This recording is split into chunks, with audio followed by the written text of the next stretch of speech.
Un feliz y bendecido día para todos. Estamos una vez más con ustedes y para ustedes, con ustedes acompañándoles y para ustedes compartiendo una reflexión bíblica, una meditación de la palabra del Señor, orando a Dios y pidiendo a Dios que esta reflexión produzca en cada uno de nosotros un despertar, un mover, una inclinación hacia ser cada día mejores para la honra y la gloria de nuestro Dios. De nuevo, con el profesor José Mavares, quien nos extiende su palabra de saludo y le da una introducción al tema de hoy, que es la continuación de lo que veníamos hablando el día anterior.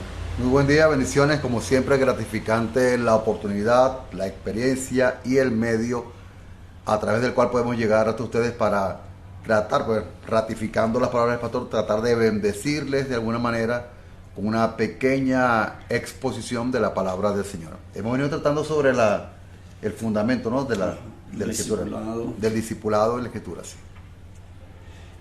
Y haciendo mención a esto, en el capítulo 6 del Evangelio según San Lucas, los versos 12 y 13, dice: en aquellos días él fue al monte a orar y pasó la noche orando a Dios. Se refiere al Señor Jesús. Y cuando era de día, llamó a sus discípulos y escogió a 12 de ellos, a los cuales también llamó apóstoles.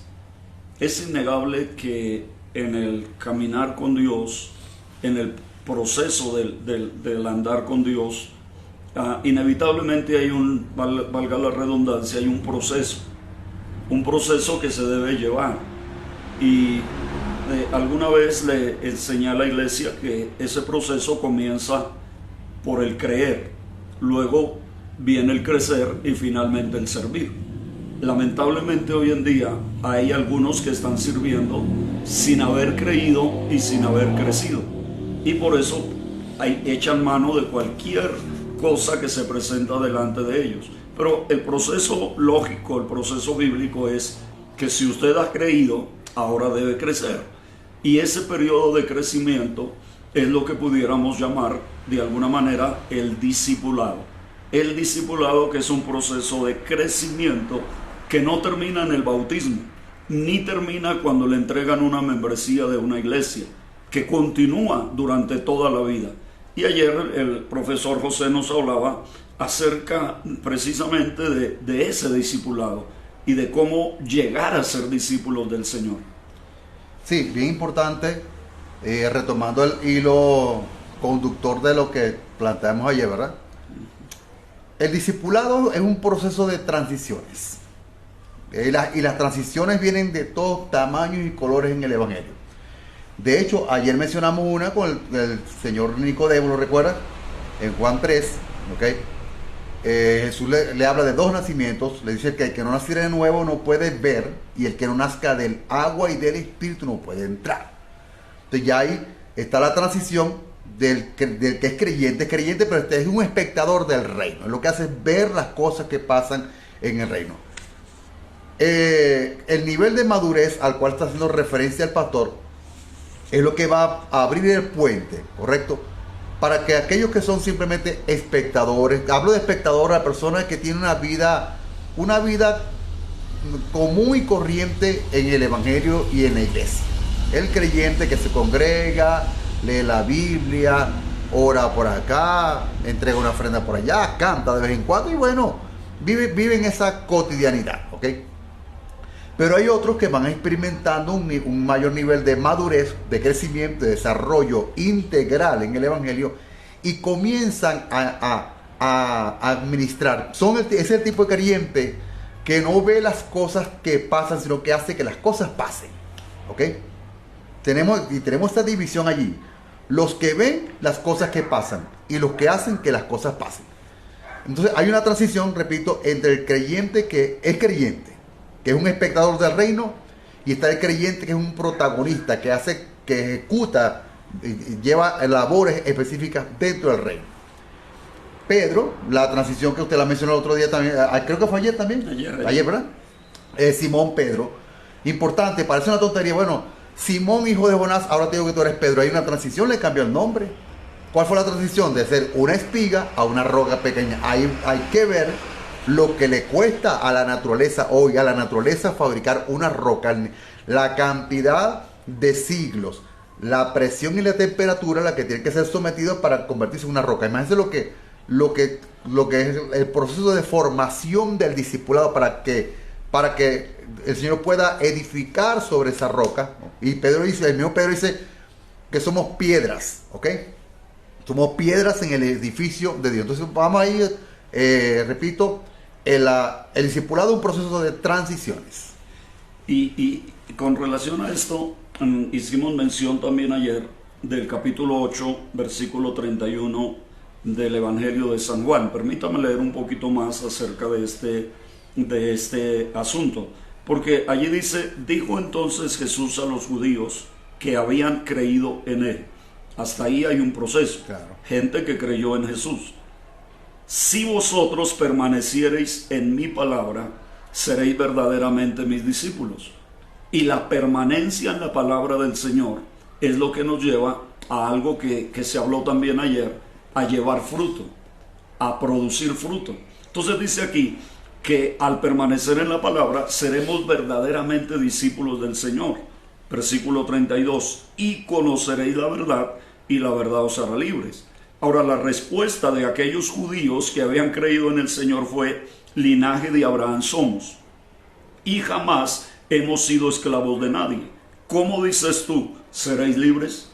Y allí vemos uno de los grandes obstáculos en el discipulado, y es el aferrarnos a las creencias, a las costumbres, a las tradiciones o a la formación incluso que hemos recibido. Es importante entonces entender que Cristo no vino para arreglarnos la vida, para hacer nuestra vida mejor. Cristo vino para cambiarnos la vida. Y el verdadero proceso del discipulado comienza cuando nuestra vida es cambiada. Sí. Importante destacar también que dentro de este cambio, ¿no? Los cambios, las transiciones propias, inherentes del discipulado. El discipulado es transicional porque tenemos que cambiar la manera de pensar, cambiar la manera de hablar y cambiar la manera de actuar. Ese es el objetivo del discipulado. El discipulado, y lo dijimos y lo recalcamos, no es una clase, no es una clasecita, no es un curso con un manual. El discipulado es un proceso de formación cognitivo y conductual posterior al espíritu renacido. Dentro de este proceso de transformación es importante destacar los tipos de fe, ¿ok? Porque evidentemente, para que pueda ser discípulo tiene que creer. Tiene que haber creído para que pueda comenzar a asimilar la palabra de Dios, ¿ok? El alimento espiritual. Dice la Biblia, Pablo dice, añadiendo lo espiritual a lo espiritual. Ahora, hay dos transiciones en la fe importantes. La fe salvífica y la fe vivencial. Porque evidentemente hubo una fe que condujo a la persona a la salvación. La fe de Romanos 19, ¿correcto? Que si confesares con tu boca que Jesús es el Señor y creyeres en tu corazón que Dios le levantó a los muertos, serás salvo. Perfecto, ya cumplió el primer requisito, creer para ser salvo. Ahora viene la transición a la fe conductual, a la fe para la vida dentro del Evangelio. Pedro dice, por esto mismo añadí a vuestra fe virtud, a la virtud conocimiento, al conocimiento dominio propio, al dominio propio paciencia, a la paciencia piedad, a la piedad afecto fraternal y al afecto fraternal amor. Hay que verle la cara lo que es comenzar a caminar dentro de estos complementos de la fe en la vida cristiana. Y indudablemente tenemos que entender que el discipulado no es, ¿cómo lo puedo decir de una manera más clara? El discipulado no es el esfuerzo por sacar de usted lo mejor que hay en usted. El discipulado es llevarlo a usted a entender que la obra de Dios es una realidad en su vida. No, ¿cómo nosotros podemos tomar a un inconverso y obligarlo a ser santo? No. ¿Cómo podemos tomar yo recuerdo que en alguna ocasión salió una noticia que decía que un tigre mató al domador. Un tigre una mañana le dio muerte a su propio domador. La noticia corrió por todos los noticieros en nuestro país. La pregunta que se hacían era ¿por qué el tigre mató al domador? Si llevaba muchos años trabajando con él, si llevaba muchos años metido en la jaula con esa fiera, presentando espectáculos, ¿por qué el tigre lo mató? La respuesta sencilla es porque nunca dejó de ser un tigre. A pesar de que bailaba, a pesar de que lo hacían saltar por círculos de fuego, pero ese tigre nunca dejó de ser tigre. Hagamos una analogía de esto. ¿Por qué después de 10 años un creyente vuelve a la tienda, vuelve a la taberna, vuelve a embriagarse, vuelve a consumir drogas, porque nunca dejó de serlo? Porque siempre fue. Y cada uno de nosotros somos lo que hay en el corazón. Y lo que hay en el corazón tarde o temprano va a salir a flote. Es increíble la cantidad de fracasos que se notan en el Evangelio, sencillamente porque hay personas que realmente no han nacido de nuevo, aunque son miembros de una iglesia, miembros de un ministerio, aunque posiblemente están en grupos musicales cristianos, aunque los consideramos los santos de los santos, pero su experiencia interna no ha sido una realidad. No han sido cincelados por la mano del Maestro, no han sido transformados por la obra de Dios en sus vidas. Entonces el discipulado no es una serie de información y de capacitación mental, si se puede decir así. El discipulado es un proceso de formación de una vida que fue cambiada por el poder de Dios y que necesita ser moldeada día tras día por la mano del Señor. Basta con ver los evangelios, señores. ¿Okay? Basta con que le echemos un vistazo al trabajo que Jesús tuvo que hacer con los discípulos: Mateo, Marcos, Lucas y Juan. Primero discípulos, después fueron apóstoles. Pero uno ve, no, los 12 apóstoles, no, primero comencemos con los discípulos, porque él no eligió apóstoles, él eligió discípulos. Y hay una expresión que la utiliza Lucas. Lucas dice que llamó a los que él quiso para que estuviesen con él y para enviarlos a predicar. Me gusta el nivel de exactitud del texto. ¿Para qué los llama? Porque a veces pensamos, bueno, estamos en el evangelio para predicar el evangelio. No, lo primero que necesitamos es estar con él. ¿Por qué? Porque es en la comunión con Dios, en tu relación personal de intimidad con Dios, donde tu vida va a ser transformada. Ninguna persona que no tenga no una experiencia, sino vivencia de revelación, porque este tema, y lo hemos abordado, una cosa es la experiencia y otra cosa es la vivencia. Hay gente que vive de experiencia. Bueno, tuve una experiencia, tuve un sueño, me pasó esto. Así no funciona. El evangelio no es para que tú tengas un poquito de emoción. El evangelio es para comer. El evangelio es una vida, es la vida de Cristo en ti, ¿ok? Pero notemos que esa vida es progresiva. Llegamos a la vida a través de la salvación en Cristo, y la salvación tiene 3 grandes bloques: el convencimiento, el arrepentimiento y la conversión. Erróneamente a veces hacemos alguna actividad de naturaleza evangelística y decimos, bueno, se convirtieron 100 almas. Eso no se convirtieron nada, señores. Ellos fueron convencidos por el Espíritu, como dice Juan 16:8. Ahora tenemos que sentarnos a esperar que dé fruto digno de arrepentimiento, como dice Mateo 3:10, y luego comenzar a experimentar, a ver la conversión, como dice Hechos 3:19, que arrepentido y convertido para que sean borrados vuestros pecados. Entonces noten que no hay tiempo, en el discipulado no hay tiempo para el aburrimiento, ¿ok? No hay estancamiento, lo dijimos ayer, no hay inercia. El discipulado es un proceso continuo de transformación. Y de crecimiento, ¿verdad? Porque si hay alguien que le da plenitud a la vida del ser humano, ese alguien es el Señor Jesucristo. Es el Evangelio. El Evangelio no fue predicado para estancar a la humanidad. Fue dado y fue enseñado y fue predicado para que el hombre encuentre la verdadera realización de su vida. Creo que esa expresión del Señor Jesucristo, cuando dice yo he venido para que tengan vida y la tengan en abundancia, yo creo que no se está refiriendo a que tengamos muchos años de vida. Más bien es que a los años que vivamos, los vivamos a plenitud. Y el discipulado no es para llevarte a vivir metido dentro de un templo. El discipulado es para llevarte a vivir una vida victoriosa en medio de una sociedad decadente. Creo que Pablo se lo dice a los filipenses cuando les dice: en medio de la cual resplandecéis como luminares en el mundo.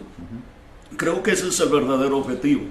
Algún tiempo atrás un hermano me dijo: a mí me gustaría ser evangélico, pero donde todo el mundo sea evangélico, donde no haya inconversos. A mí ahí sí me gustaría ser evangélico, donde todos seamos evangélicos. Entonces yo le dije: bueno, primero, pues si usted encontrara un lugar así, sería maravilloso. Pero segundo, si usted encontrara un lugar así, usted saldría sobrando. Entonces me miró un poco aterrado y me dijo: ¿por qué? Le dije: porque donde hay luz no hace falta encender velas. Donde el sol está brillando no hace falta colocar un bombillo. La luz hace falta es donde hay tinieblas. Y por eso es que el Señor Jesús compara a sus seguidores con la luz del mundo. Es que nosotros, como hijos de Dios, no nos necesitan encerrados en los templos, ni metidos en un ¿cómo se podría decir? En un retiro, en un convento, en un claustro.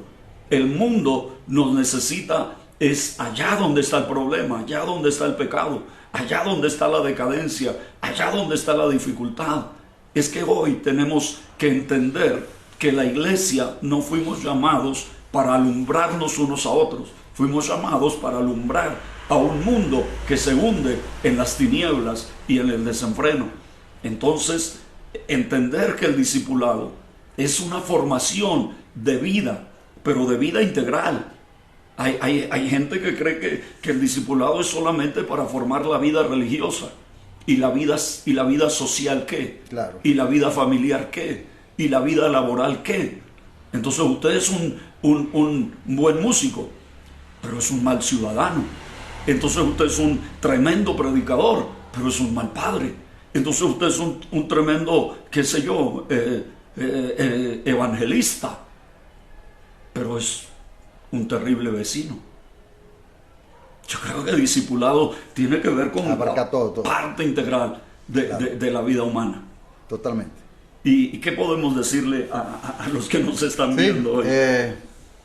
Me gusta que mencione lo de las paredes y el techo, porque el término discípulo en la Biblia está circunscrito a 5 libros. Nada más que se encuentra en 5 libros: Mateo, Marcos, Lucas, Juan y Hechos. Y tomemos que Hechos es una continuación del Evangelio de Lucas, ¿ok?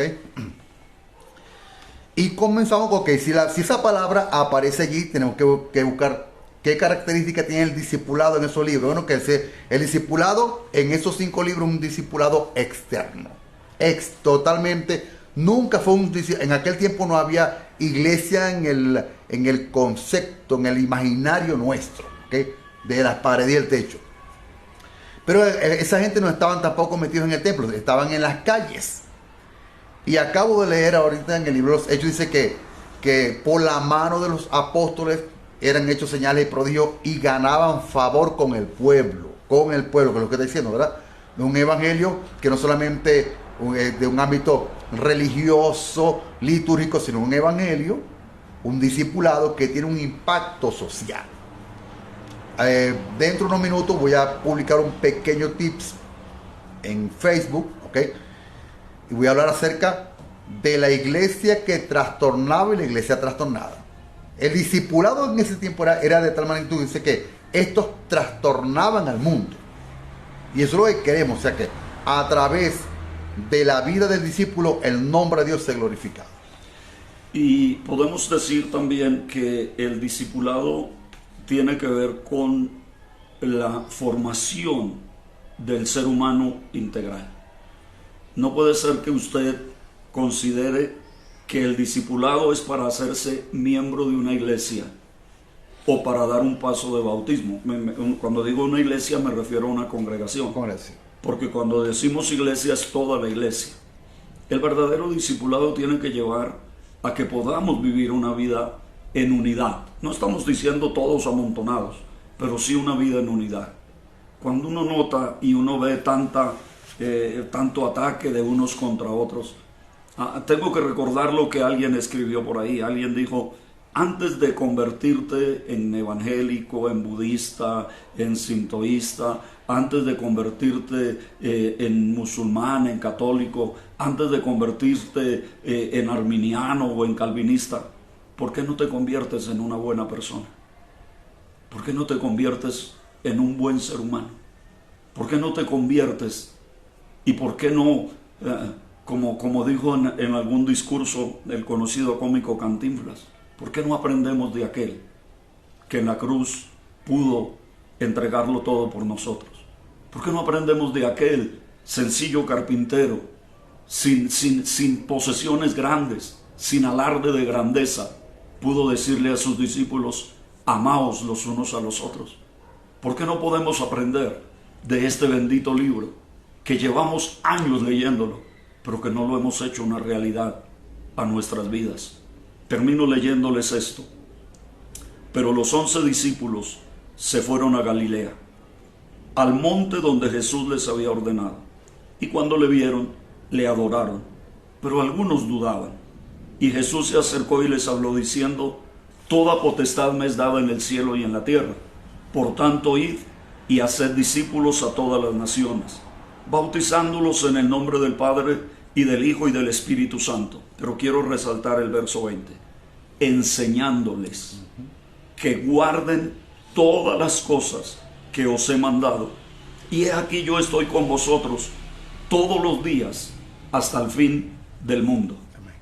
Enseñándoles que guarden todas las cosas que les he mandado. Y yo estaré con vosotros todos los días hasta el fin del mundo. ¿Cuántas de las cosas que Jesús mandó las estamos guardando como iglesia?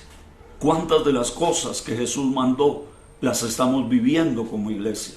Es más, ¿cuántas de las cosas que Jesús mandó las estamos viviendo como líderes, como pastores, como evangelistas?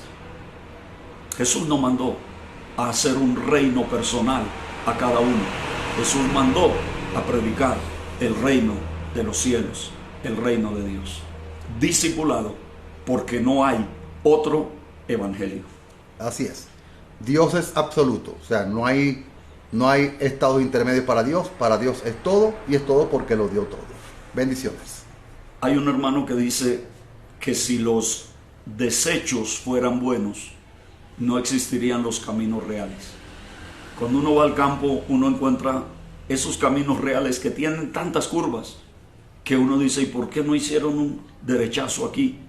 En vez de haber dado tantas vueltas, ¿por qué no atravesaron aquí derecho? Porque si los desechos, esos caminos que suele uno ir creando en el andar, fueran buenos, no existirían los caminos reales. No hay desechos en este camino. Hay un camino y es el único. Amén. Jesús de Nazaret.